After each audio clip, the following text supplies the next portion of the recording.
Welcome to the Market Money Magnet guys. आज यहाँ इस वीडियो में हम बात करने वाले हैं टाटा मोटर्स के बारे में। आज अगर आपने देखा होगा तो टाटा मोटर्स में है जो है वो 3, 3.5, 4% तक की गिरावट हमें देखने को मिल रही है और एक दिन में 4% की गिरावट यानी डेफिनेटली बहुत बड़ी गिरावट है। तो आज यहाँ इस वीडियो में हम देखेंगे इस गिरावट के पीछे का रीज़न क्या है, दूसरा तो इन्वेस्टर्स का कंसर्न जो है वो क्यों है इस गिरावट के पीछे, मार्केट के सेंटीमेंट प्लस स्ट्रैटेजिक अपॉर्चुनिटी क्या बन रही हैं, उसके अलावा की रिस्क कौन कौन से हैं ये भी हम देखने वाले हैं। उसके अलावा रेगुलेटरी एंड पॉलिटिकल कॉम्प्लेक्सिटी जो टाटा मोटर्स को फेस करनी पड़ रही है उसके बारे में भी हम बात करेंगे और इसके अलावा हम बात करने वाले हैं एग्जैक्टली क्या चीज़ मैटर कर रही है जिस वजह से जो है ये गिरावट टाटा मोटर फेस कर रहा है। तो आज हम ये सारे पैरामीटर्स देखेंगे। वीडियो के एंड तक आपको समझ आ जाएगा कि आपको जो है टाटा मोटर्स में बाइंग अपॉर्चुनिटी समझकर आगे इन्वेस्ट करना है या थोड़ा सा कीप अवे करके रखना है अभी टाटा मोटर्स से, क्योंकि इनका जो इन्वेस्टमेंट किया है इन्होंने ये इनके लिए एक बड़ी मिस्टेक साबित होती है या अपॉर्चुनिटी, ये एंड ऑफ द वीडियो तक आपको समझ आ जाएगा। तो चलिए हम देख लेते हैं टाटा मोटर्स की इस गिरावट के पीछे का रीज़न क्या रहा है। सबसे पहले तो हम बात कर लेते हैं कि एग्जैक्टली हुआ क्या है टाटा मोटर्स के साथ। तो टाटा मोटर के ये ट्रैजिक डिक्लाइन के पीछे जो है ये एक्विजिशन देखने को मिल रहा है कि टाटा मोटर्स ने एक्वायर किया हुआ है इटालियन ट्रक मेकर इवोको को, जो कि $4.5 बिलियन का एक्विजिशन देखने को मिल रहा है। अब ये एवर बिगेस्ट एक्विजिशन की डील हमें टाटा ग्रुप की तरफ से देखने को मिल रही है। ये सेकंड लार्जेस्ट डील है। इसके पहले भी एक टाटा ग्रुप की ऐसी बड़ी डील हुई थी, वो हुई थी कोर्स का था, जो कि कोर्स ग्रुप का जो एक्विजिशन हुआ था वो करीबन टाटा स्टील के लिए और वो भी $12 बिलियन का था और ये करीबन 2007 एंड 8 का एक्विजिशन हमें देखने को मिल रहा था। उसके अलावा लैंड रोवर एंड जैगवार का एक्विजिशन हमें 2008 में देखने को मिला था टाटा ग्रुप की तरफ से, वो $2.3 बिलियन का देखने को मिला था। तो ये वाले जो एक बड़े एक्विजिशंस थे वैसा ही ये एक इंडिविजुअल एक बड़ा एक्विजिशन टाटा ग्रुप का हमें देखने को मिला है, जो कि हमें इविको का देखने को मिल रहा है $4.5 बिलियन का। अब इतना बड़ा एक्विजिशन हुआ है तो इसके पीछे प्रॉब्लम क्या है, ये तो अच्छी बात है। तो इन्वेस्टर्स को किस चीज़ की प्रॉब्लम या किस चीज़ का कंसर्न है कि मार्केट में निगेटिविटी हमें देखने को मिल रही है, अगर इस पे हम बात करें तो इन्वेस्टर्स का कंसर्न और मार्केट के सेंटीमेंट प्लस स्ट्रैटेजिक अपॉर्चुनिटी, ये तीनों फैक्टर को अगर हम एनालाइज करते हैं तो ये जो एक्विजिशन है सिग्निफिकेंटली टाटा मोटर्स को ग्लोबली कमर्शियल व्हीकल्स में एक्सपांड करेगा, इसमें कोई डाउट नहीं है, स्पेशली यूरोपियन कंट्रीज में। अब जो कमर्शियल व्हीकल का रेवेन्यू है ये क्लोजर है 14 to 15 बिलियन का। अब ये चीज़, ये फुटप्रिंट ट्रक, बसेस और पावर ट्रेन्स की देखने को मिल रही है। तो अब ये चीज़ तो अच्छी है जो कि ऑलरेडी हमें देखने को मिल रहा है, फिर भी इन्वेस्टर्स को पसंद नहीं आई। अब ये क्यों पसंद नहीं आई, तो उसके कुछ की रिस्क है, इस एक्विजिशन के पीछे के की रिस्क हमें देखने को मिल रहा है। अब इंटीग्रेशन रिस्क या मार्जिनल जो ड्यूरेशन है इविकोस का, उसका इबिटा मार्जिन 5.6% है, जो कि बहुत लोअर है, क्योंकि टाटास का 9.1% का देखने को मिलता है और रेजिंग कंसर्न भी प्रॉफिटेबिलिटी और पोस्ट मार्जिन की देखने को मिलती है। अगर इसके फाइनेंशियल स्ट्रीम की बात कर ले तो $4.5 बिलियन का डील जो है ये इम्पैक्ट करेगा टाटा मोटर्स के बैलेंस शीट पे, क्रेडिट जो इसका क्रेडिट मेरिट्स है मटेरियल से उस पर भी इम्पैक्ट करने वाला है। इसके अलावा जो रिसेंट सेल है वो भी डिक्लाइन होगा इस वजह से, और इसके साथ साथ हमें जो है बहुत सारे पैसेंजर व्हीकल और कमर्शियल व्हीकल्स जो है इसमें रिस्ट्रेनिंग्स देखने को मिलेगी, लिमिटेशंस या रुकावट भी देखने को मिल सकती है। अब ये की रिस्क हमें देखने को मिल रहा है।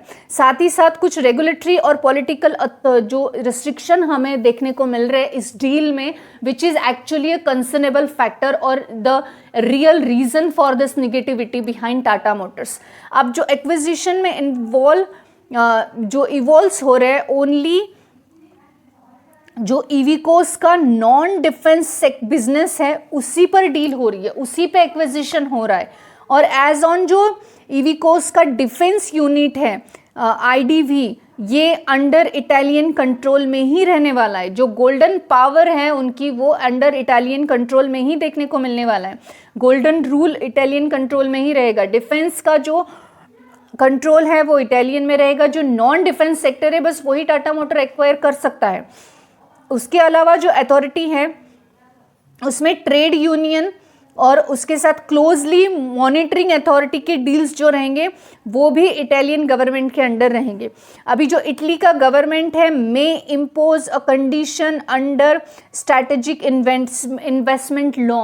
अब इटालियन गवर्नमेंट कुछ इन्वेस्टमेंट के लॉज भी इम्प्लीमेंट करेगा वहाँ पे कंपनी पे। तो जब एक्विजिशन हो रहा है तो फुल्ली नहीं हो रहा है, एक तो नॉन डिफेंस बिजनेसेस पे हो रहा है और जो इविको का डिफेंस यूनिट है वो अंडर रहेगा इटालियन कंट्रोल के due to the golden power rule. अब इसके अलावा अथॉरिटी जो है ट्रेड यूनियन अथॉरिटी ये क्लोजली मॉनिटर भी करती रहेगी कंपनी को। थर्ड तो ये जो इटालियन गवर्नमेंट है ये कुछ कंडीशन भी इम्पोज करेगी स्ट्रैटेजिक इन्वेस्टमेंट्स को लेकर। यहाँ पे जो है इन्वेस्टर्स को ये चीज़ बिल्कुल पसंद नहीं आई कि एक्विजिशन हो रहा है लेकिन फ़ायदा उसमें से कुछ भी निकल के इन्वेस्टर्स के लिए नहीं देखने को मिल रहा है। उल्टा कंपनी के ऊपर इसके सेल्स पे इम्पैक्ट पड़ेगा, रेवेन्यू पे इम्पैक्ट पड़ेगा, प्रॉफिट पे इम्पैक्ट पड़ने वाला है क्योंकि बहुत बड़ी डील है ये। इसके अलावा अगर हम इसके कुछ प्लेड आउट देखिए, how it played out factors, जो फैक्टर इम्पैक्ट करने वाले हैं, तो आपको ये चीज़ तो देखने को मिली गई आज नेगेटिव फैक्टर के भाई जो प्राइस है ये ड्रॉप हो गया है 3.7% से 3.9%, यानी प्राइस भी हमें जो है टाटा मोटर्स का क्रैश की वजह से कम देखने को मिला। अब जो मार्केट का ऑक्शन है वो लार्ज एक्विजिशन है। अब लार्ज एक्विजिशन होने के बाद सबका एक्सपेक्टेशन हायर देखने को मिलता है, लेकिन out of that acquisition investors के हाथ में और कंपनी के हाथ में बहुत सारे रिस्ट्रिक्शंस और बहुत सारी नेगेटिव पॉइंट्स आ रहे हैं जिसकी वजह से आने वाले समय में टाटा मोटर्स का सेल गिरेगा, यानी प्रॉफिट भी गिरेगा और रेवेन्यू भी गिरेगा, यानी उसके फाइनेंशियल्स जो है ये खराब होते हुए देखने को मिलने वाले।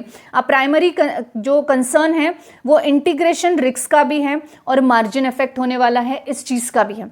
ये दोनों चीज़ों, ये फैक्टर्स जो है ये दोनों भी कंसर्नेबल है मार्केट में और इस वजह से नेगेटिविटी में हमें मार्केट देखने को मिल रहा है। इसके अलावा जो फोर्थ है वो डील स्पेसिफिक 4.5 बिलियन डॉलर्स की एक्विजिशन की देखने को मिल रही है इविको ट्रक बसेस यूनिट, और इसके अलावा जो एक्सोर स्टेक है परचेस एंड ओपन ऑफर का ये देखने को मिल रहा है। अब रेगुलेटरी हमेशा, अगर इटालियन रेगुलेटरी हमेशा अगर उस पर वॉच रखेगी, उस पर रूल इंप्लीमेंट करेगी तो उस एंड यूनियन कंसर्न भी रहेगा तो ऑब्वियसली इटालियन गवर्नमेंट का हमेशा इंटरव्यून बना रहने वाला है कंपनी पे। तो हो सकता है बहुत सारे डिसीजंस जो है ये कंपनी के फेवर में हो लेकिन इटालियन गवर्नमेंट के नहीं, तो वहाँ पे वो चीज़ें कंसर्नेबल है कि वो वहाँ पे वो चीज़ों को होने नहीं देगी, तो हो सकता है कंपनी पे उस चीज़ का नेगेटिव इम्पैक्ट पड़े। अब जो डील स्ट्रक्चर है रिपोर्टेडली इन्वॉल्व है, टाटा बाय करने वाला है, Tata buying 27.1% stake in from Exor. अब ये एंजली फैमिली फर्म है और यहाँ पे लॉन्चिंग किया जाने वाला है tender offer for remaining shares excluding the defence unit. Defence unit जैसे हमने बताया आपको कि जो इविको है, इविको डिफेंस बिजनेस, इसको एक्सक्लूड, इसको छोड़ के जो नॉन डिफेंस बिजनेस है बस उस यूनिट को सेल किया जाएगा और उसके लिए ऑफर रिमेनिंग शेयर्स के लिए निकाला जाएगा। उसके बाद ये डील कंप्लीट हमें देखने को मिल सकती है। अभी ये सब कुछ रिपोर्ट के जरिए है, कंफर्म न्यूज़ अभी तक कुछ कंफर्मेशन नहीं है। अब ये सब कुछ इतना मैटर क्यों कर रहा है जिस वजह से स्टॉक जो है हमें इतना नेगेटिविटी में देखने को मिल रहा है? जैसे हमने already step by step negative points को भी कवर किया है, लेकिन शॉर्ट टर्म रिफ्लेक्शन अगर इन्वेस्टर्स का देखें तो सेंसिटिविटी टू डील साइज है। एक तो साइज बहुत बड़ा है, एग्जीक्यूशन में रिस्क है, जैसे हमने देखा कि वहाँ की गवर्नमेंट बहुत सारी रूल्स इम्प्लीमेंट करने वाली है, मार्जिनल प्रेशर बनने वाला है इस चीज़ की वजह से टाटा मोटर्स पर। उसके अलावा अगर हम बात कर ले तो सक्सेसफुल हो भी जाती है, वेल इंटीग्रेटेड हो भी जाती है, तो acquisition could be substantially enhance Tata Motors globally commercial vehicle ambitions को लेकर। अब अगर ये सक्सेसफुल होता और वेल इंटीग्रेटेड होता है तो ये एक्विजिशन का मे भी फ़ायदा हो सकता है टाटा मोटर्स को ग्लोबली इन्हांस करने में, लेकिन बहुत सारी चीज़ें आने वाले समय में टाटा मोटर्स के बैलेंस शीट्स में आपको रिफ्लेक्टेड होते हुए देखने मिलने वाली है, जो कि which is negative for the Tata Motors, for it may be for the some time और सम पीरियड और सम क्वार्टर्स, बट ये चीज़ें देखने को मिलेगी। वैल्यूएशन का कॉन्टेस्ट अगर हम देख ले तो स्टॉक करंटली हमें करीबन 42% डाउन देखने को मिल रहा है अपने पीक पॉइंट से, और डेप्थ जो है, डेप्थ वो भी रेज हो रहे around whether it's a value trap और अ लॉन्ग टर्म अपॉर्चुनिटी। तो ये जो गिरावट हो रही है, it may B it's create a long term opportunity for you, but फिलहाल मार्केट को जो जो चीज़ें पसंद नहीं आई हैं इस डील में, वो सारी चीज़ें हमने डिस्कस की है। अब ये सारी जो चीज़ें मार्केट को पसंद नहीं आई हैं इस डील में, जिस वजह से कि आज टाटा मोटर का स्टॉक हमें 3.5 से 4% की गिरावट में देखने को मिला, तो क्या ये हमारा कंसर्न पॉइंट है कि आने वाले समय में इस टाटा मोटर्स में हमें इंटर नहीं करना है, ये अच्छा स्टॉक नहीं है एंटर करने के लिए? ऐसा नहीं है। एक्विजिशन बहुत बड़ा है, करीबन थर्ड लार्जेस्ट एक्विजिशन हमें ये देखने को मिलता है। कोर्स के बाद में हमें लैंड रोवर और जैगवार एक पहले था, फिर कोर्स देखने को मिला 2007 एंड 8 में, 8 में हमें लैंड रोवर जैगवार देखने को मिला था, एंड 2025 में अब ये सबसे बड़ा एक्विजिशन है। जब भी एक बड़ा एक्विजिशन होता है तो ऑब्वियस से वो पैसा जो यहाँ से एक्विजिशन में जाएगा बैलेंस शीट में एडजस्ट करना पड़ेगा, और वो एडजस्टमेंट इट में भी डेप में देखने को मिलेगा, मे भी हमें प्रॉफिट में देखने को मिलेगा कम ज़्यादा, क्योंकि डेप क्लियर करना है, उस वजह से रेवेन्यू भी इफेक्ट करने वाला है। तो कुछ टाइम के लिए हमें, कुछ क्वार्टर्स के लिए टाटा मोटर्स के फंडामेंटल्स पे थोड़ा इफेक्ट देखने को मिल सकता है, और इस वजह से जो शॉर्ट टर्म वाले इन्वेस्टर्स होते हैं वो फटाफट इसमें से आज एग्जिट करते हुए हमें देखने को मिल रहे हैं, और इसलिए टाटा मोटर्स हमें निगेटिविटी में देखने को मिल रहा है। दैट डजंट मीन कि टाटा मोटर एक खराब स्टॉक है। ये जो अभी एक्विजिशन हो रहा है इसका बेनिफिट आपको आने वाले समय में टाटा मोटर्स में देखने को मिलेगा। कमर्शियल व्हीकल्स में ग्लोबली इसका नाम हमें देखने को मिल सकता है, स्पेशली यूरोपियन कंट्रीज में। अब कुछ चीज़ें जो है कंफर्म डील की कंफर्मेशन और डिटेल आने बाद हमें डेफिनेटली समझ आने वाली है, तो उसके लिए हम वेट करेंगे कि जो डील का कंफर्मेशन है, ये सारी अभी रिपोर्ट की न्यूज़ है, तो कंफर्मेशन न्यूज़ आने के बाद हमें और भी चीज़ें क्लियर होने वाली है। आई होप आपको समझा होगा कि आज टाटा मोटर्स क्यों गिरावट में है, इस डील के नेगेटिव फैक्टर क्या है। It is one of the opportunity for the long term investors, it may B जो शॉर्ट टर्म इन्वेस्टर्स हैं उनके लिए ये नहीं है, लेकिन एक गेम चेंजर डेफिनेटली ये टाटा मोटर्स के लिए साबित हो सकता है।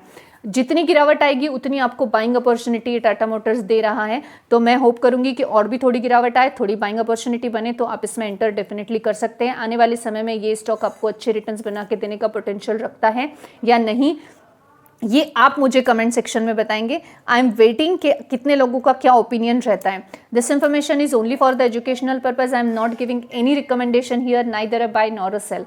आई hope this information is informative for you. Thanks for watching.